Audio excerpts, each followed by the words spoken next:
Halo semuanya, balik lagi di PEMS Channel ya. Di video kali ini gue kedatangan 3 laptop komersil atau bisnis sekaligus.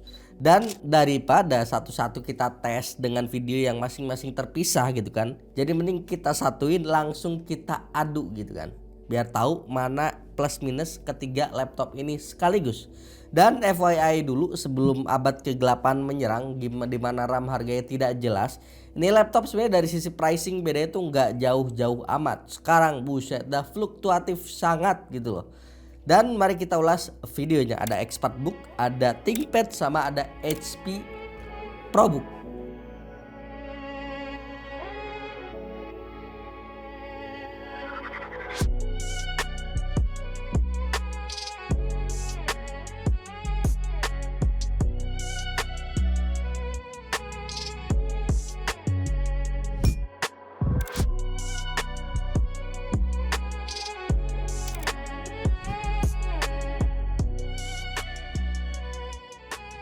Pembahasan kita mulai dari desain. Yang ketiganya punya pendekatan karakter desain yang berbeda ya. ThinkPad ini kelihatan corporate banget, formal, kayak bapak-bapak pakai jas gitu. Yang dimana ini kalau dipakai sama cewek kelihatan kayak kurang cocok sih ya menurut gua. Ini preferensi sekali lagi ya. Beda sama HP ProBook ataupun ExpertBook yang dari Asus ini, yang terlihat lebih stylish dan down to earth ya. Ibarat dia tuh meskipun dia dalam tanda kutip laptop komersil ataupun bisnis, tapi looksnya terlihat bisa cocok untuk banyak orang. Nggak hanya corporate, tapi kayak mahasiswa ataupun cewek-cewek ini masih oke pakai laptop ini dan bawa laptop ini. Kesemuanya ini ukurannya 14 inch dan secara bobot ExpertBook jadi yang paling ringan dengan bobot di 1,36 kg. Oh ya, gue mau mention satu hal yang simple tapi efeknya berasa untuk banyak orang, yakni feel pas buka laptopnya pakai satu tangan. Kedua laptop ini, Asus ExpertBook dan HP ProBook, punya feel yang lebih ringan pas dibuka dan lebih gampang. Kerasa gitu loh aura laptop premiumnya gitu loh. Sementara si ThinkPad ini kerasa lebih berat dan bahkan di beberapa kondisi pas buka laptopnya pakai satu tangan dia sampai keangkat gini. Di sisi lain, bagian layar kejadiannya sebaliknya. HP ProBook jadi yang paling kurang di sini. Brightness-nya cuma sampai 250 nits dan resolusinya biasa banget. Ini kayak laptop-laptop jadul yang full HD tuh ya 1920 x 1080p doang. Sementara ExpertBook dan ThinkPad udah pakai aspek rasio layar kekinian 16:10 dengan resolusi 1920 x 1200p yang bikin kedua laptop ini pas dipakai buat productivity kerasa lebih nyaman di mata dan pandangannya sedikit lebih luas. Nah, berbicara soal productivity, Asus ExpertBook P3 ini punya performa productivity yang jauh lebih nyaman. Asli, berasa di sini. Buka tab banyak sekaligus barengan sambil Google Meet, buka tab timeline editing di CapCut, ini laptop jauh lebih nyaman dan kasih experience yang lebih maksimal. Harusnya ini salah satu efek penggunaan RAM yang gede ya. Dia bawaannya udah 16 GB dan DDR5 pula yang masih bisa di-upgrade sampai 64 GB 5600 MHz. Ya, bener. Ini bisa dipasangin dengan frekuensi RAM yang lebih tinggi kalau dibutuhin. Sementara si ThinkPad bawaannya cuma 8 GB doang. Lebih mahal pula harganya. DDR4 doang juga. Aduh, bro, sayang banget ini. Potensinya kan akhirnya dengan RAM yang kecil, DDR4 pula gitu kan. Akhirnya ya nggak keluar gitu loh potensi laptop komersil ini, jadi kurang maksimal lah intinya.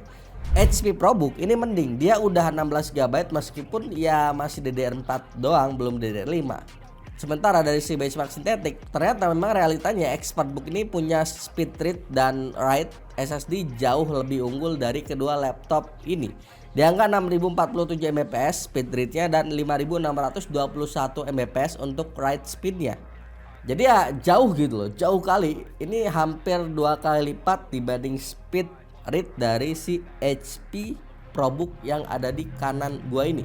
Dan secara kalkulasi berarti kan ExpertBook udah unggul dari dua sektor, RAM dan SSD. Padahal dari sisi harga, ExpertBook ini cuma ada di angka 15,2 jutaan, sementara ProBook dan ThinkPad udah ada di atas 15,5 jutaan, 16 jutaan lah, bahkan lebih gitu loh. Sementara untuk feel penggunaan kayak browsing kerjaan, gua rasa ketiganya udah nyaman dan nggak ada lagi yang macem-macem yang mengganggu ya. Tapi untuk dapetin value pasti, kita pun lakukan pengujian synthetic browser benchmark menggunakan speedometer 3.0. Hasilnya di sini ExpertBook P3 masih unggul dengan total skor di angka 34,8 poin dibandingkan ThinkPad yang cuma nyampe di angka 22,9 poin dan 27 poin untuk HP ProBook. Sebelum lanjut, gua mau disclaimer dulu ya. Kita lakukan pengujian di ketiga laptop ini dengan kondisi semua bawaan pabrik, nggak ada RAM yang diganti, SSD yang di-upgrade. Jadi pas kalian beli laptop ini, kurang lebih performanya tuh ya bakal kayak gini. Nggak ada yang dioplos-oplos, campur-campur kayak SPBU merah yang gitu. Selanjutnya gue mau bahas user experience yang dikasih saat kita pakai ketiga laptop ini buat productivity. Dari sisi keyboard ini no comment lah ya. Ini semuanya nyaman, travel distance-nya proper, terus pas neken touch keyboardnya juga nggak ada yang keras ataupun gimana-gimana. Intinya smooth semuanya, beda sama touchpad. Jujur gue nggak suka touchpadnya si HP ProBook dah. Ini kelihatan kecil banget sumpah, mana nggak support multi gesture pula kan. Ini lo kalau mau pakai ataupun beli laptop ini wajib punya mouse sih. Beda cerita sama ThinkPad ataupun ExpertBook, keduanya nyaman. Cuman punya pendekatan fitur yang berbeda. Yang ThinkPad ini lebih ke kenyamanannya tuh untuk klik kanan kiri, karena dia touchpadnya tuh dibuat terpisah macam laptop jadul gitu kan. Nah yang ExpertBook ini dia kelebihannya lebih ke bagian multi gesture-nya, macam VivoBook S14 ataupun ZenBook A14 atau S14 lah, yang kayak gitu-gitu lah ya. Intinya dia udah dibawain fitur multi gesture kalau pengguna mau ngurangin brightness ataupun volume dari touchpadnya. Sepele ya, tapi menurut gua berguna banget sih ini. Nah ketiganya juga udah punya fitur AI kekinian macam noise cancelling real time ya. Cuman ya di beda software aja. Kalau HP ProBook lu bisa akses di HP Audio Control. Di situ bisa lu pakai fitur yang namanya noise reduction. Sementara di Lenovo lu juga bisa tuh manfaatin noise cancelling via app Smart Noise Cancellation. Dan di Asus ExpertBook bisa diaktifin dari My Asus.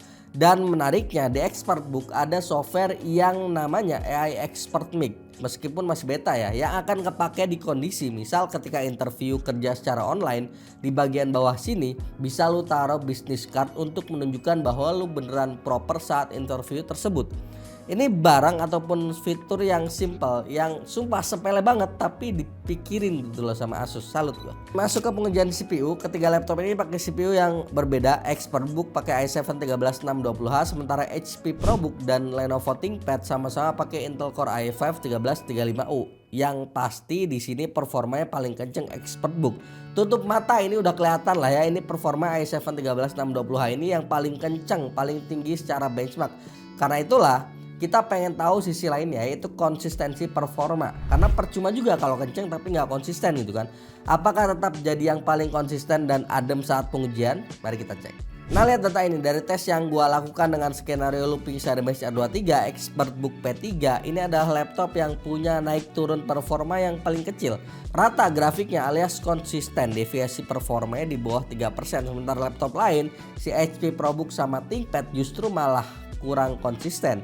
Deviasi performanya lebih gede ya, padahal itu mereka tuh udah pakai U-series gitu kan prosesornya dengan power yang lebih rendah yang harusnya ini nggak panas dan harusnya bisa dihandle dengan baik untuk konsistensi performanya. Tapi ternyata tidak, prosesor U-series doang nggak cukup kalau nggak didukung cooling system yang tepat. Data suhu bisa kalian cek di tabel ini ya. Dan lo harus note juga ini secara ketipisan mirip-mirip. Bukan yang bandingin laptop 1,3 kg sama laptop 900 gram. Kalau itu kan pasti secara cooling system akan berbeda gitu kan teknologinya. Kalau kayak gini kan harusnya bisa sekelas dong. Tinggal mana yang beneran mau kasih cooling system proper gitu, ataupun ya enggak gitu kan, asal-asalan. Dan dari sini harusnya udah makin kelihatan ya, ExpertBook P3 ini dari si performance untuk kelas laptop komersil atau bisnis emang nawarin price to performance yang oke banget. Ingat, untuk kelas komersil ya. Kalau laptop gaming ya beda cerita nanti. Dan karena ini laptop bisnis, otomatis lu cari di page komersil mereka itu pasti ada diksi MIL STD 810H. Artinya apa? Artinya laptop ini, ketiga laptop ini udah siap untuk jatuh begini, ketumpahan air gini, sampai nggak sengaja ketekan gini. Pokoknya top lah ketiganya soal durability. Cuma yang perlu gua note, laptop yang beneran udah gua uji banting sampai orang beneran ketakutan adalah dua laptop ini, si ThinkPad sama ExpertBook. Videonya gua taruh di atas ya, di atas kanan tuh.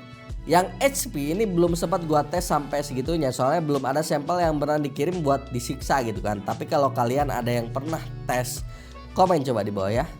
Untuk fitur security juga kayaknya nggak perlu didebatin lah ya. Ketiganya punya fitur security business grade yang ngeproteksi laptopnya dari tingkatan paling rendah di BIOS sampai bagian Windowsnya. Dan ya semua sama-sama bagus, jadi bisa dimanfaatin untuk simpan data-data penting. Asal satu, penggunanya juga harus apik makanya. Jangan karena pakai laptop bisnis kayak gini dibilang sistem security-nya bagus, dipakai buat download software bajakan, buat buka situs aneh-aneh, buat nonton video aneh-aneh. Kan ya sama aja bohong kalau gitu kan.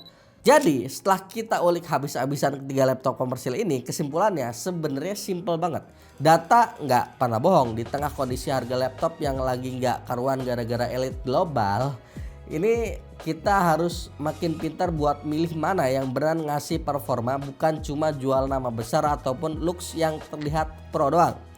Kalau lu lihat lagi semua hasil benchmark tadi, Asus ExpertBook P3 ini beneran jadi plot twist di video ini. Bayangin aja, dia harganya paling murah di angka 15,2 jutaan, tapi spek yang dikasih malah paling barbar. Dia satu-satunya yang berani pakai prosesor H-series di saat yang lain masih anteng di U-series doang. Efeknya apa? Pas gua siksa pakai looping Cerebase R23, performanya paling stabil dengan deviasi performa di bawah 3%. Ini bukti kalau sistem pendinginnya emang dipikirin, bukan cuma asal nempel doang. Bandingin sama Lenovo ThinkPad E14 yang harganya di atas ExpertBook tapi RAM-nya pelit banget, cuma 8GB, DDR4 doang lagi kan. Hasilnya kelihatan jelas di skor speedometer browser benchmark, ThinkPad paling buncit di angka 22,9 poin. Jauh banget dibanding ExpertBook yang nyentuh 34,8 poin. Belum lagi soal storage. Speed read write ExpertBook yang tembus 6000-an Mbps itu bikin booting time di laptop ini jauh lebih cepat. Bandingin sama HP ProBook yang butuh waktu 14 detikan meskipun HP udah ngasih RAM 16GB. Tapi layarnya kelihatan jadul, masih 16:9 dan agak redup di 250 nits. Kerja lama-lama di depan layar HP ProBook ini jujur bakal bikin mata kerasa lebih cepet capek dibanding layar 16:10 plus dengan brightness 300 nitsnya yang dipunya sama ExpertBook atau ThinkPad. Jadi kalau gua urutin juaranya berdasarkan data, nomor 1 jelas ada Asus ExpertBook P3. Dia menang mutlak secara teknis, paling kenceng, paling ringan dan paling murah. Nomor 2 ada HP ProBook 440. Lumayan tapi layarnya kurang. Dan terakhir maaf banget, ada Lenovo ThinkPad M14 yang menurut gua harganya udah nggak masuk sih buat spek yang ditawarin sekarang. ThinkPad kayaknya lebih menarik yang secondan sih menurut gua. Menurut keyakinan saya ya, menurut keyakinan saya. Kalau Anda punya keyakinan lain ya mungkin berbeda gitu kan. So dari video ini pesan gua cuma satu, jangan mau kemakan brand image. Kalau ujung-ujungnya produktivitas lu malah keganggu gara-gara spek yang nanggung. Pilih yang beneran ngasih bukti lewat data, bukan cuma janji lewat logo di cover depan. Oke, gua Yusril, sampai ketemu di video selanjutnya. Bye bye.